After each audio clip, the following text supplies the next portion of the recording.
மத்திய அரசு கொண்டு வந்துள்ள கால்நடை சந்தை கட்டுப்பாடு உத்தரவு விவகாரத்தில் தமிழக அரசு தனது நிலைப்பாட்டை தெளிவுபடுத்த வேண்டும் என அரசியல் கட்சித் தலைவர்கள் வலியுறுத்தியுள்ளனர்.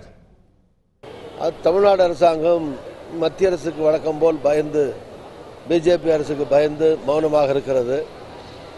தமிழ்நாடு அரசாங்கமும் இதுபோல நாங்கள் இந்த மத்திய அரசினுடைய திட்டத்தை நடைமுறைப்படுத்த மாட்டோம் என்று அறிவிக்க முன்வர வேண்டும்.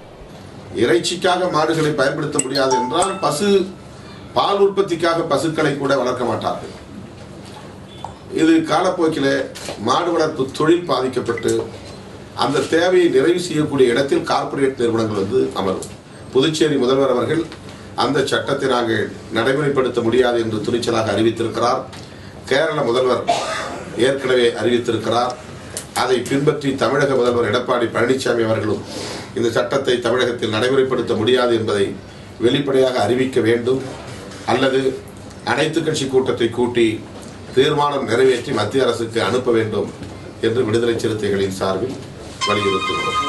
பசுவின் பெயரால் இப்படி ஒரு பாகுபாட்டை ஏற்படுத்த மத்திய அரசாங்கம் மேற்கொண்டிருக்கிற இந்த முயற்சி, இந்த அறிவிப்பு, இந்த தடை மிக கடுமையான கண்டனத்திற்குரியது.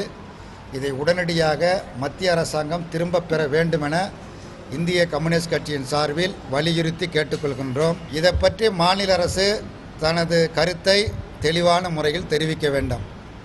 மோடி அரசாங்கத்தினுடைய இந்த அறிவிப்பை இவர்கள் ஆதரிக்கிறார்களா அல்லது எதிர்க்கிறார்களா என்பதை வெளிப்படையாக நாட்டு மக்களுக்கு அறிவிக்க வேண்டும். உடனடியாக மத்திய அரசு இந்த சட்டத்தை திரும்ப பெற வேண்டும்.